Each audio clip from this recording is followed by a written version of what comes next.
अस्सलामुअलैकुम दोस्तों, कैसे हैं आप सब। मैं आप सबको यूट्यूब चैनल इंग्लिश लिटरेचर पे वेलकम कहती हूँ। आज जो टॉपिक हम पढ़ने जा रहे हैं, टॉपिक का नाम है मल्टी कल्चरलिज्म एंड मल्टी पर्सपेक्टिविज्म। तो लेक्चर स्टार्ट करने से पहले मैं आपको बता दूं कि मेरा गला ख़राब है, जिस वजह से आपको आवाज़ थोड़ी डिफरेंट सुनाई देगी। अगर कोई वर्ड आपको क्लियर समझ ना आए तो आप मुझसे पूछ सकते हैं, मैं आपको वो बता दूँगी। चलें, टाइम को वेस्ट किए बगैर अपने टॉपिक को स्टार्ट करते हैं।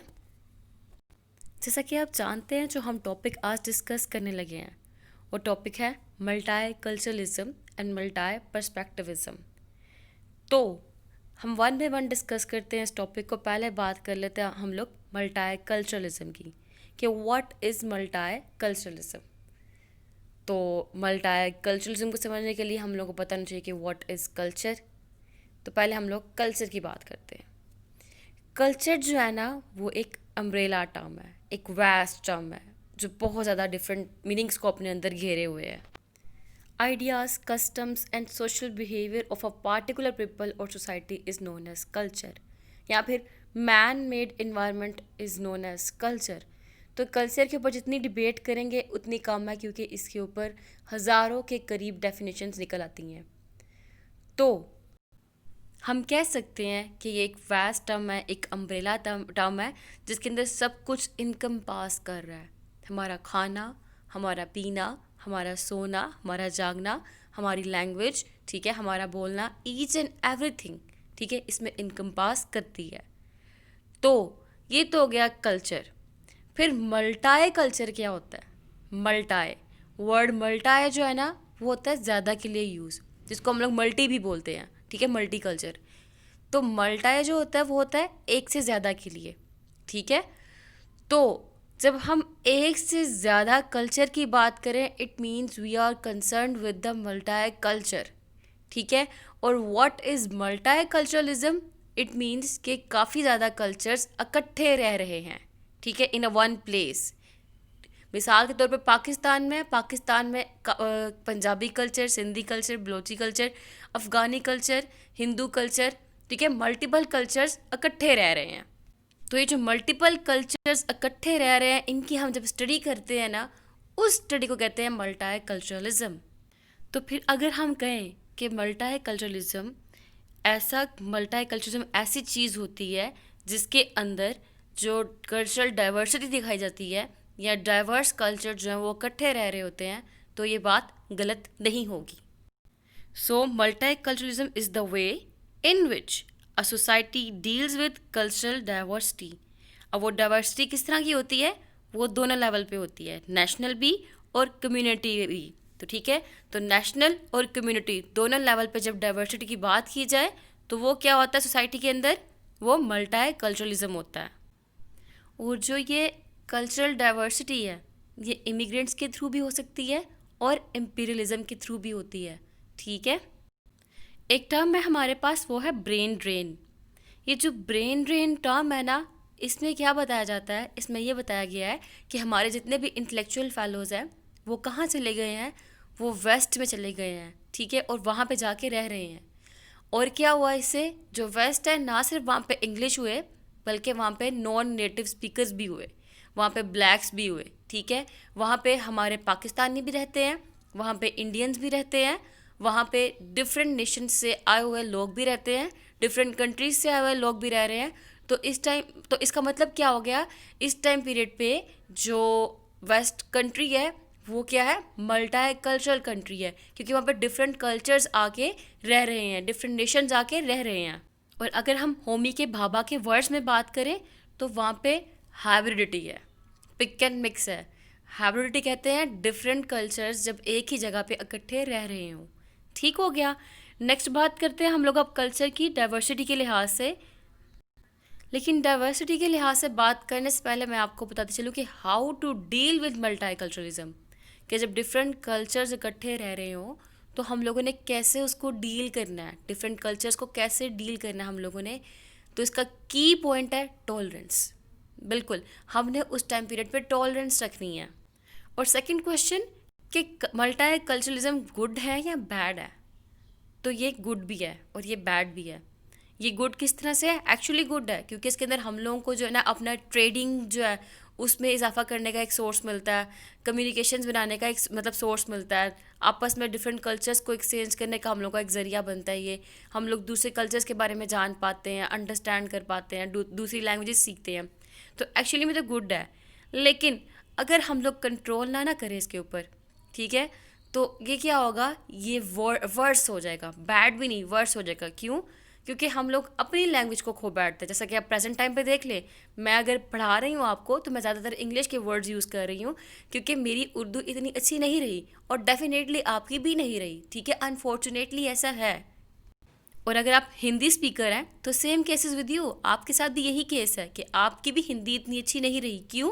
क्योंकि हम लोगों ने जब कल्चरलिज्म के अंदर, मल्टी कल्चरलिज्म के अंदर आए हैं, तो डिफरेंट कल्चर्स की जब लैंग्वेज अडॉप्ट की है, स्पेशली इंग्लिश, तो उससे क्या हुआ है, जो हमारी एक्चुअल लैंग्वेज थी उसकी जो एसेंस थी वो हम लोग खो बैठे हैं, ठीक है, उसकी रियलिटी हम लोग खो बैठे हैं।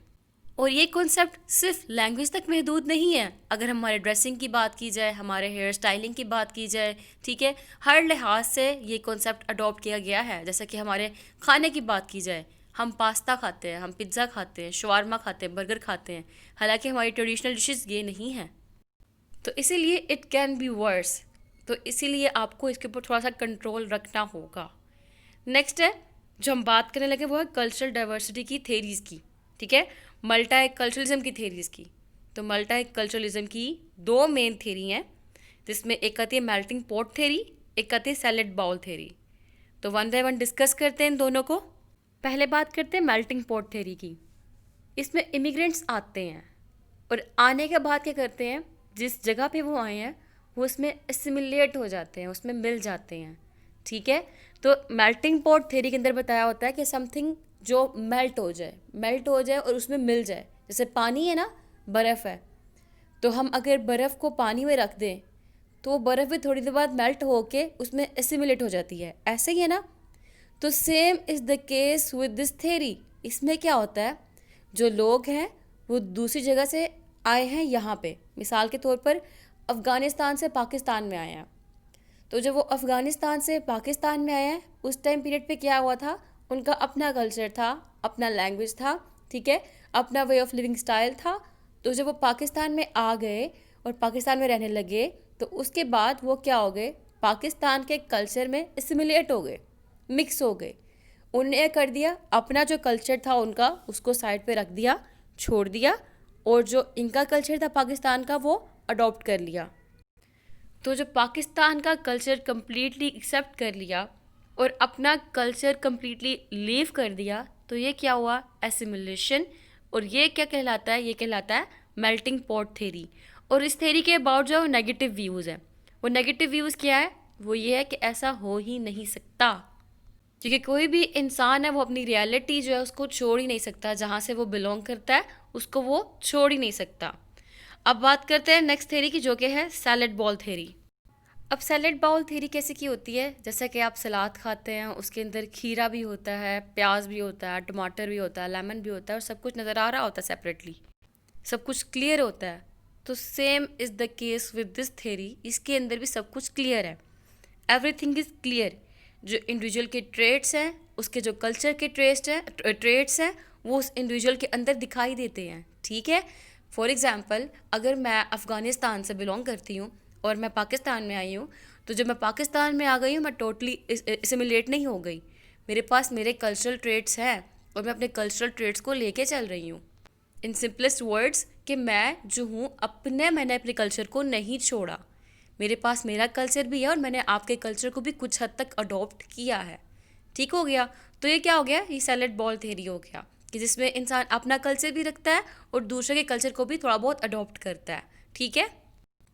तो जो वेस्टर्न है ना, जो वेस्ट कंट्री है, जो वाइट मैन है, ठीक है, उनका एम्फेसाइज किसके ऊपर है, उनका एम्फेसाइज है मेल्टिंग पॉट थेरी के ऊपर।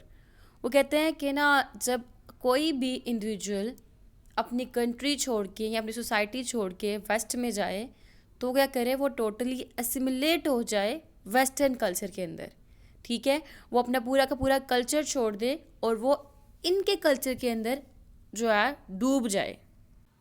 तो ये दो मेन कल्चरल डाइवर्जेंस थी हमें दिखाई गई। लेकिन अगर हम कल्चरल डाइवर्सिटी की बात इन जनरल करें, तो मैंने आपको जिस तरह के बताया, ये अच्छी भी है और ये बुरी भी है, ठीक है।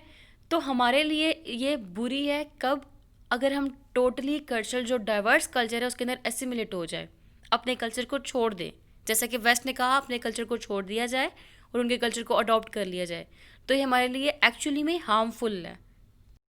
क्योंकि जो डाइवर्सिटी होती है ना कल्चरल की, ये अस्क्राइब्ड होती है। अस्क्राइब्ड मीन्स क्या होती है कि हम लोगों के ऊपर फोर्स कर दी जाती है, तो हम ना चाहते हुए भी इसको अडॉप्ट कर लेते हैं। लेकिन अगर हम कुछ अच्छा देंगे तो अच्छा लेंगे, मीन्स टू से अगर हम कुछ उससे प्रॉफिट गेन करना चाहते हैं कल्चरल डाइवर्सिटी से, तो हम लोग कर पाएंगे। लैंग्वेज का सीखना, ये सारी जो बातें मैं पहले कर चुकी हुई हूँ, कल्चर का सीखना, सीखने की हद तक ट्रेडिंग करना, सो ऑन। लेकिन अगर इस कल्चर डाइवर्सिटी को ज़्यादा हद तक कंट्रोल ना किया गया, तो एक्चुअली में ये थ्रेट है हमारे कल्चर के लिए, कि जिसके अंदर हम लोग अपना पूरा का पूरा पंजाबी कल्चर खो बैठेंगे, ठीक है। अगर सिंधी है तो सिंधी कल्चर खो बैठेंगे। लेकिन इसका बेस्ट रिस्पॉन्स क्या है? टॉलरेंस। टॉलरेंस किस तरह से कि अगर different cultures, Hindu culture, Christian culture, Muslim cultures, so on, जितने भी कल्चर, डिफरेंट कल्चर्स इकट्ठे रह रहे हैं, तो उस टाइम पीरियड पे आप लोगों ने एक्सट्रीमिज़म नहीं दिखाना, मतलब एक्सट्रीमिज़म किस सेंस में, लड़ना नहीं है, झगड़ना नहीं है, टॉलरेंस दिखानी है उस टाइम पीरियड पे। तो इम्पॉर्टेंट जो पॉइंट है वो है टॉलरेंस, कि किस तरह से हमने मल्टी कल्चर को डील करना है, वो हमने डील करना है टॉलरेंस के साथ। तो अब हम बात कर लेते हैं मल्टी पर्सपेक्टिविज्म की, ठीक है। मल्टी पर्सपेक्टिविज्म क्या होता है? To see things from different perspectives, different perspectives के साथ चीज़ों को देखना, कि हर इंसान का, हर कल्चर का, हर सोसाइटी का डिफरेंट चीज़ को लेके डिफरेंट पर्सपेक्टिव होता है। फॉर एग्ज़ाम्पल कायद आज़म मोहम्मद अली जिन्ना, अब उनको लेकर भी डिफरेंट कल्चर्स के डिफरेंट पर्सपेक्टिव हैं। जैसा कि पाकिस्तान के लिए वो तो हीरो हैं, क्योंकि उन्होंने पाकिस्तान को आज़ाद करवाया, ठीक है। उन्होंने मुसलमानों के लिए एक सेपरेट होमलैंड बनवाया। लेकिन for others, for example India, क्योंकि पाकिस्तान और इंडिया को सेपरेट किया गया था ना, तो उनके लिए क्या है, वो कहते हैं कि पाकिस्तान जो है, जो कायद आज़म थे, वो रिस्पॉन्सिबल हैं सेपरेशन ऑफ सब कॉन्टिनेंट के, ठीक है। सारा सुलैरी जो कि एक फेमिनिस्ट राइटर है, वो भी यही लिखती हैं कि वो मतलब कि एंटी कायद है, वो कायद आज़म को लाइक नहीं करती। तो विद इन वन कल्चर, ठीक है, एक ही कल्चर के अंदर अंदर क्या हो रहा है, डिफरेंट पर्सपेक्टिव्स आ रहे हैं, मल्टी पर्सपेक्टिव्स आ रहे हैं। और इसी तरह जो रिप्रेजेंटेशन है, उसके थ्रू, रिप्रेजेंटेशन किस तरह की, लिटरेचर हो या मीडिया हो, उसके थ्रू रिप्रेजेंटेशन बनाई जाती है, मल्टी पर्सपेक्टिव दिए जाते हैं। फॉर एग्जांपल लिटरेचर के अंदर एक जगह पाकिस्तानी कल्चर को बहुत अच्छा दिखाया गया है, तो एक पर्सपेक्टिव बना दिया कि कल्चर बहुत अच्छा है। और दूसरी तरफ क्या किया गया, वही कल्चर को बुरा करके दिखाया गया है, तो क्या पर्सपेक्टिव बन गया, वो कल्चर बुरा है, तो मल्टी पर्सपेक्टिव आ गए। मीडिया है, मीडिया भी ऐसे करता है, एक तरफ वो पॉलिटिशियन है इमरान खान, एक न्यूज़ चैनल उसकी बहुत अच्छी पिक्चर दिखा रहा है और दूसरा न्यूज़ चैनल उसकी बहुत बुरी पिक्चर दिखा रहा है। तो ये क्या है, मल्टी पर्सपेक्टिव क्रिएट कर दिए गए, किसके थ्रू, लिटरेचर के थ्रू, मीडिया के थ्रू, इवन के टेररिस्ट का कॉन्सेप्ट। अब क्या हुआ, जब 9/11 का अटैक हुआ, 9/11 के अटैक के बाद मीडिया ने भी, लिटरेचर ने भी क्या किया कि कुछ लिटरेचर ऐसा प्रोड्यूस किया गया, वो मुसलमान जिनकी बियर्ड है, ठीक है, वो क्या है, टेररिस्ट है। इवन दो ऐसा नहीं होता, ठीक है, हर दाढ़ी वाला टेररिस्ट नहीं है। इस्लाम की एक ऐसी पिक्चर क्रिएट कर दी गई कि जिसके अंदर जो भी मुस्लिम दाढ़ी वाला है, तो वो क्या है, वो एक टेररिस्ट है।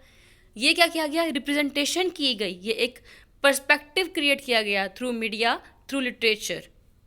जबकि आपने, मैंने, हमने अपनी लाइफ के अंदर कई दाढ़ी वाले ऐसे भी देखे हैं जो बहुत अच्छे होते हैं, हम्बल होते हैं, पोलाइट होते हैं।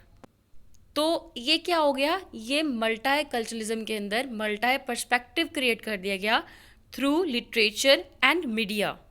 तो जैसा कि मैंने आपको बताया, अब दो पर्सपेक्टिव क्रिएट हो गए ना, तो ये पर्सपेक्टिव जो होते हैं ना, ये लिमिटेड नहीं होते, ये पॉजिटिव भी होते हैं, नेगेटिव भी होते हैं, न्यूट्रल भी होते हैं, और बोथ, दोनों किस्म के भी हो सकते हैं।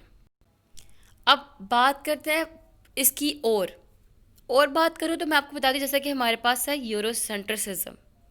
यूरोसेंट्रिसिज्म यानी कि यूरोसेंट्रिक एटीट्यूड। यूरोप क्या कहता है, वो सुपीरियर है, और यूरोप ने ये कॉन्सेप्ट जो है अपनी टेक्स्ट के अंदर क्रिएट किया।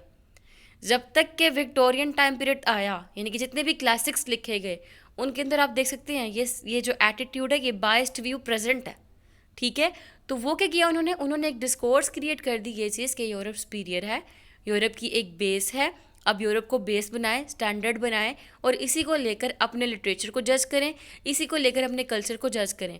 वही मेल्टिंग पॉट थ्योरी वाली कि सिर्फ और सिर्फ उनका कल्चर ठीक है, उनके कल्चर के अंदर असैमिलेट हो जाया जाए।